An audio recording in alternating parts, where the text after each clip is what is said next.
I'm Bree, and this is TJ. In 2017, we decided to break away from the norm and travel the US in our custom 4x4 van and Airstream. We loaded up our two dogs, Madly and Brody, and hit the road.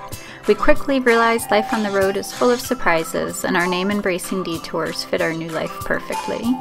Please subscribe, and welcome to the adventure.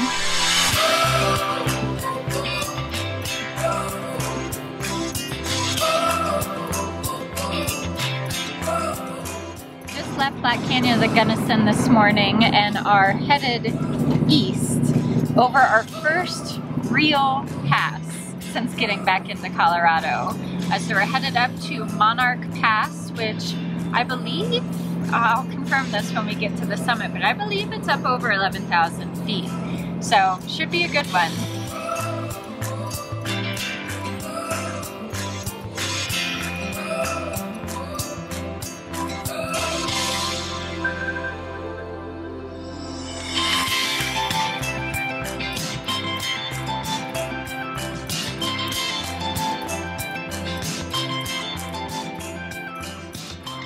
And just like that, we're up and over the daunting 11,312 foot high Monarch Pass and are on the east side of the Rockies.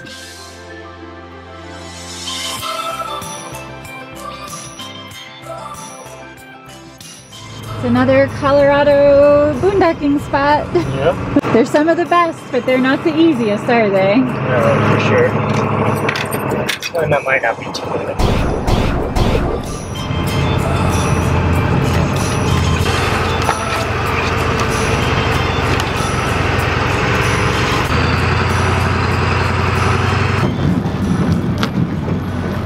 You have asked us how we pick the spots we boondock, and under normal circumstances we go on Campendium, the app that we use, and we read reviews and we see who else has made it up there in comparable size rigs as us. This one we probably wouldn't have tried on our own, but my brother came up here yesterday with his truck camper and they spent the night here and told us that they thought we could do it. So we decided we were up for the challenge.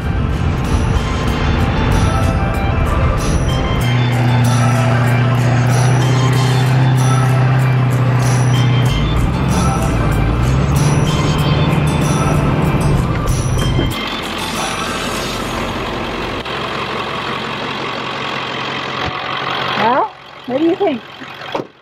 It was a little narrow, a little steep.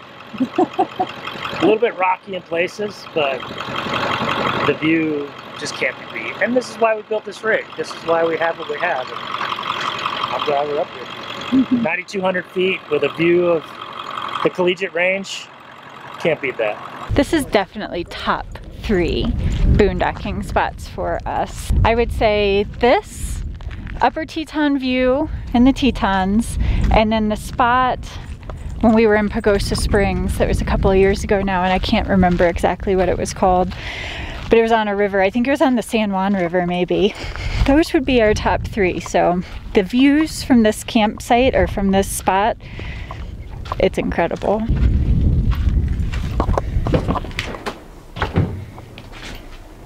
Oh boy. Hey T. Yeah? We have a situation. The fridge door came off. Came off? Yeah, it's off.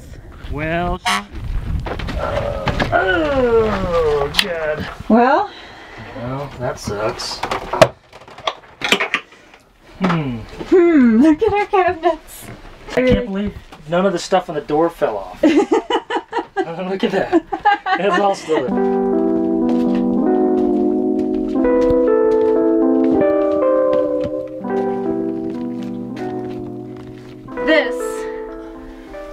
This is the culprit, spaghetti jar.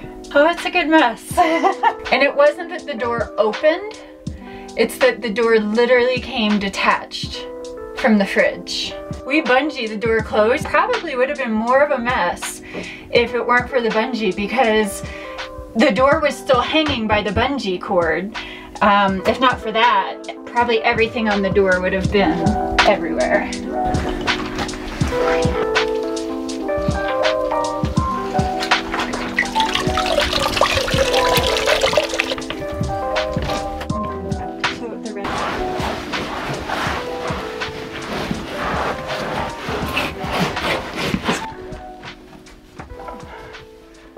So what happened? Door fell off. What caused the door to fall off? It looks like this little pin just sits there. Oh, and so on a bounce, it just literally just bounced out of the pin? Bounced out and the door came off. It's not even broken, it just bounced out.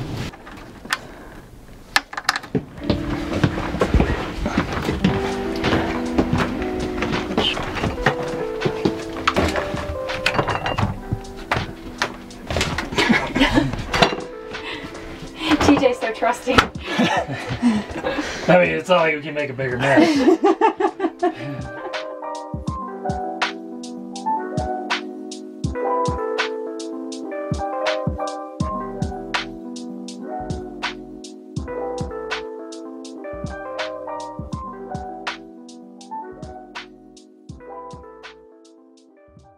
Ironically enough, we're having spaghetti for dinner tonight. But we did get the trailer cleaned up. I think of all the things in the fridge to have broken, spaghetti sauce could have been the worst thing. It is such a mess to clean up spaghetti sauce. I'm sure you know every time you wash dishes after spaghetti, it's always a pain to get the red sauce off of the dishes. So yeah, but the plus side is the trailer is cleaner than ever, and it smells good because we used Orange Pledge, and the floor is squeaky clean because we used vinegar. So, you know, stuff happens. Honestly, I think we're just grateful that it took almost 3 years for something like that to happen. We wake up the next day to some incredible views. Colorado is home to 54 14ers, or mountains exceeding 14,000 feet in elevation. From where we're camped, we have a view of the Collegiate Peaks, which include some of the tallest mountains in the Rockies: Mount Harvard, Princeton, Yale, Oxford, and Columbia. This spot is well worth the effort and mess it took to get here.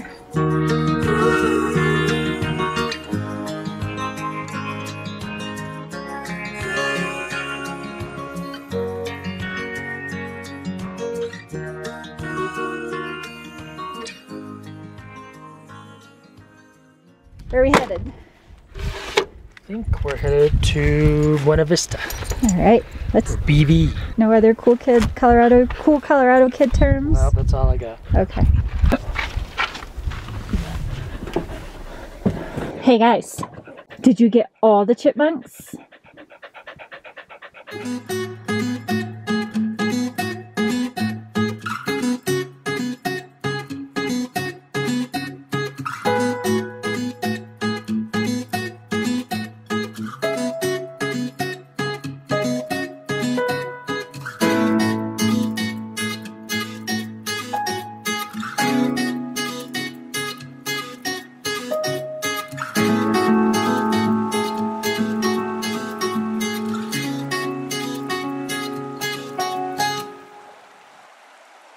The downtown area of Buena Vista, there's kind of an old section, an old downtown and a new downtown, both equally charming in their own way. Absolutely. It's a great small town just a couple hours south of Denver. We enjoy it here. Yeah, this is our second time here. This is one of the few places that we've actually come to twice in our journey so far. Right. So we try not to repeat too many things, but this was kind of on the way to something else. So we said, well, we'll hit it up again and check it out.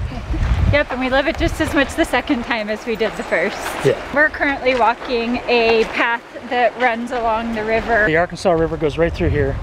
There's a whitewater park, a skate park, a pump track. There's just all kinds of fun outdoorsy type stuff that you can do right here in the downtown area. I'm blown away at how much outdoor activity there is here in Buena Vista, but I think that's a common theme in all of Colorado, and a big part of the reason why we love Colorado so much. Coloradans seem to be very outdoorsy by nature, and I mean, it's the state to do that, right? They got the mountains here. They can ski, they can mountain bike, they can hike, they can fish, they can go in a river, they can do a million different types of outdoor activities, and everybody seems to embrace that.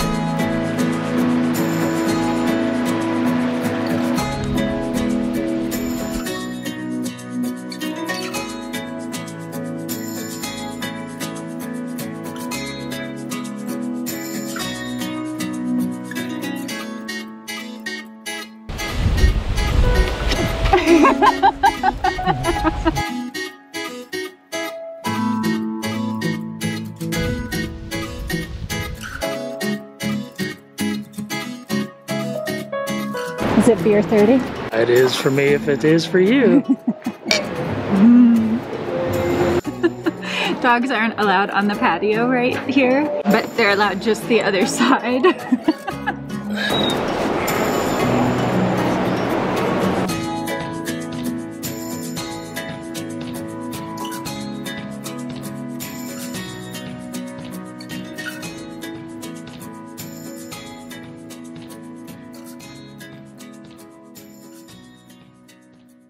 All right, I think we're ready to get out of here. Yep, headed out of Buena Vista today. Gonna head down this little bit of rocky hill. What are we gonna do differently today? I think we're gonna go down in 4 low, so that'll slow our descent and just take it a little bit easier. You know, in hindsight, when we were coming up to that hill, as we were getting here, we realized in hindsight that we should have put it in 4-wheel drive. If we didn't need it, it wasn't gonna hurt anything. I actually looked at the hill and said, I should probably put in 4-wheel drive here, and then I was like, nah, it'll be okay.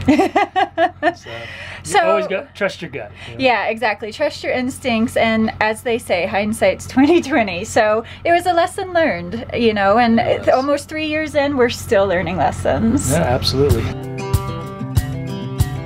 As with anything in life, full-time travel isn't always picture perfect. The unfiltered truth is, sometimes your fridge door falls off. All you can do is clean up the mess and move forward.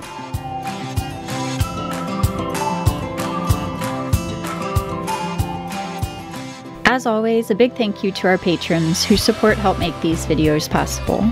If you'd like to help support the production of our videos, please head over to patreon.com/embracingdetours.